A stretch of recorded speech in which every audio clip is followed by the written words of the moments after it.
Ya, kalau kemarin kita sedang disibukkan dan juga sedang banyak melihat euforia hashtag Wisuda LDR 2020 yang membuat banyak sekali mahasiswi yang baru saja lulus kuliah tidak bisa merasakan wisuda pada umumnya, upacara wisuda pada umumnya.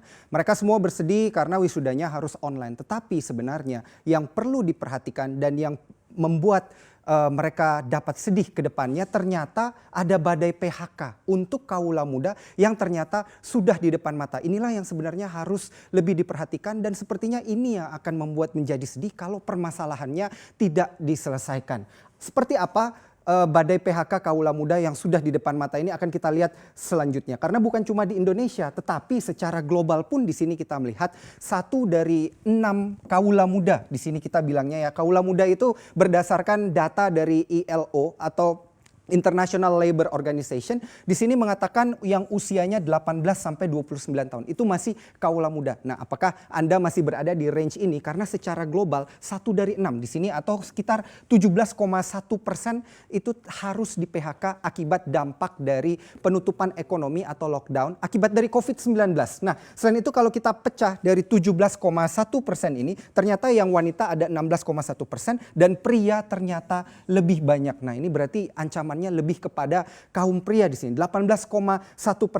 Di mana kalau dibandingkan secara keseluruhan di sini dibandingkan secara keseluruhan untuk tingkat penghasilannya ada yang low income, ada yang lower middle income, upper middle income dan high income. Yang paling terdampak di sini yang dikatakan adalah yang high income. Tetapi dari sisi jumlah mereka yang berpenghasilan low income yang 19,1% ini angkanya jauh melebihi orang-orangnya, melebihi yang berpendapatan high income yang harus kemudian di PHK. Di mana mereka yang bekerja pun pada akhirnya apabila tidak di PHK mereka mendapatkan penurunan jam kerja sekitar 23%. Yang artinya kalau penurunan jam kerja akan berpengaruh kepada penurunan dari pendapatannya. Karena beberapa dari mereka yang bergerak dan bekerja di bidang-bidang informal di sana tentunya membutuhkan jam kerja lebih untuk mendapatkan pendapatan yang lebih.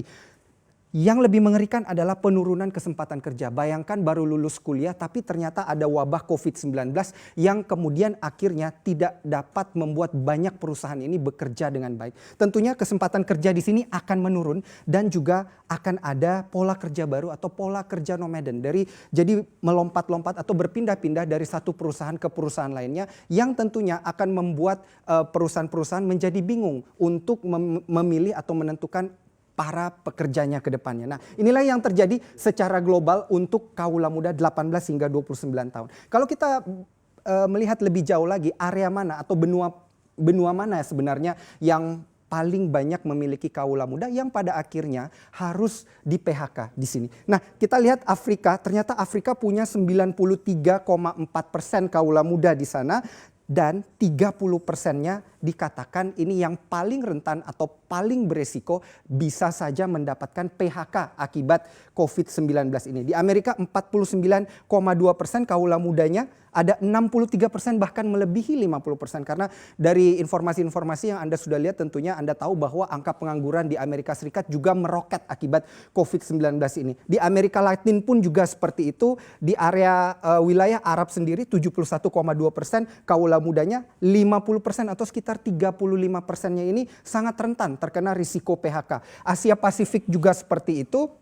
Eropa dan Asia Pusat seperti itu. Kalau kita lihat dari sisi presentasi, tentunya Afrika di sini yang menjadi perhatian oleh dunia. Tetapi kalau kita melihat dari jumlah orang pekerjanya, tentu saja Asia Pasifik di sini yang memberikan jumlah orang terbanyak yang paling rentan terkena risiko PHK. Nah, tentunya kita tidak berharap ini Anda menjadi salah satu dari mereka. Karena sebelum wabah COVID-19 ada pun atau krisis COVID-19 ini ada, sudah ada pengangguran global sebesar 68 juta orang. Dan kondisi COVID-19 ini ternyata memberikan atau memperburuk kondisi pengangguran yang sudah ada secara global. Sehingga kita bertanya-tanya di Indonesia sendiri akhirnya seperti apa. Nah, inilah data yang kami himpun dan baru saja dirilis oleh Badan Pusat Statistik yang mengatakan bahwa akibat COVID-19 atau setelah COVID-19 ini COVID-19 ini merajalela di Indonesia ada 2,52 orang 2,52% orang yang harus di PHK. Total responden ini ada sekitar 87.379 yang sudah didata oleh Badan Pusat Statistik sendiri. Nah, ini kalau kita lihat secara keseluruhan mungkin angkanya cukup kecil, tetapi Anda perlu ingat yang namanya riset itu berarti responden ini hanyalah sampel, di mana sampel-sampel ini hanya merepresentasikan, artinya angka sesungguhnya tentu akan lebih besar daripada yang sudah Anda kalkulasikan di sini, di mana 2,52% Anda kali dengan 87.000. Nah, ini hanya representasi saja atau sampel saja yang terjadi di pasar, dan tentunya kita berharap ini tidak berlanjut. Dan kemudian yang perlu diperhatikan atau yang mengancam kaula muda di sini adalah 18,34% ini masih bekerja tetapi sementara dirumahkan dengan pendapatan yang diturunkan. Nah, kalau pendapatan diturunkan ini artinya apa? Artinya perusahaannya ini sudah ngos-ngosan untuk bayar gaji dari karyawannya dan tentunya dikatakan akan cukup rentan di PHK ke depannya. Nah, inilah hal-hal yang tidak kita inginkan terjadi di tanah air, dan inilah yang mungkin menjadi salah satu pendorong pemerintah membuka sedikit keran ekonomi supaya angka ini bisa diselamatkan sebelum menjadi lebih besar. Karena total yang bekerja di sini masih ada 56,4%. Sama halnya dengan di Indonesia dan global. Di Indonesia sendiri pun yang pria di sini lebih banyak menjadi korban dari PHK atau 3,18% daripada yang wanita 1,87%.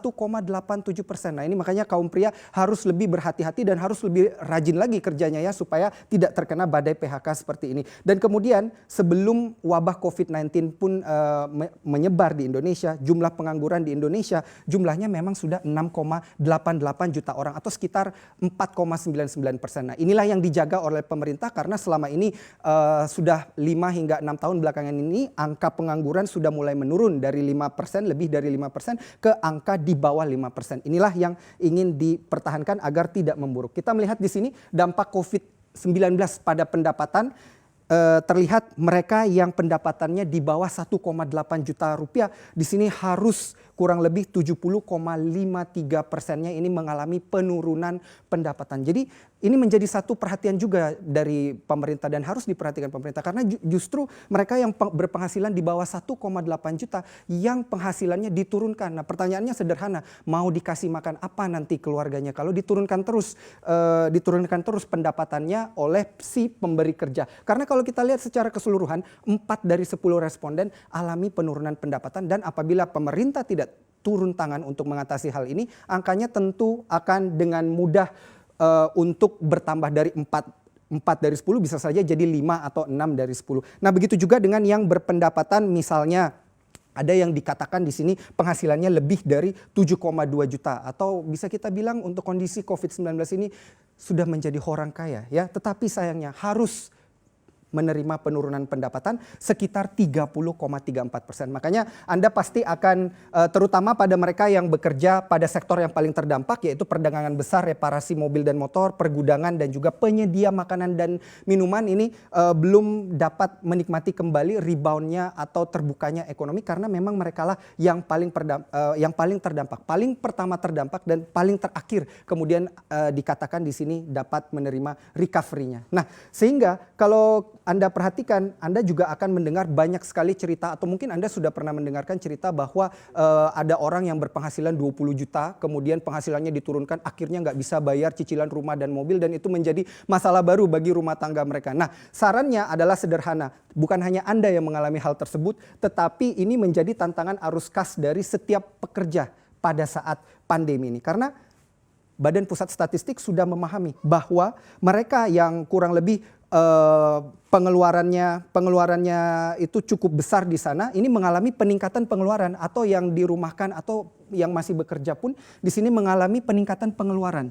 Di sini sekitar 56%. Bayangkan kalau mengalami peningkatan sekitar 56% untuk pengeluarannya dan kemudian pendapatannya diturunkan, ini kemudian menjadi permasalahan. Kemungkinan mungkin individunya akan berutang dan ketika banyak orang berutang ini akan menjadi satu masalah ke depannya. Sehingga inilah yang dapat kami sampaikan terkait dengan badai PHK kaula muda yang sudah di depan mata. Apakah Anda salah satunya? Dan tentu kita berharap ini tidak akan terjadi ke depannya.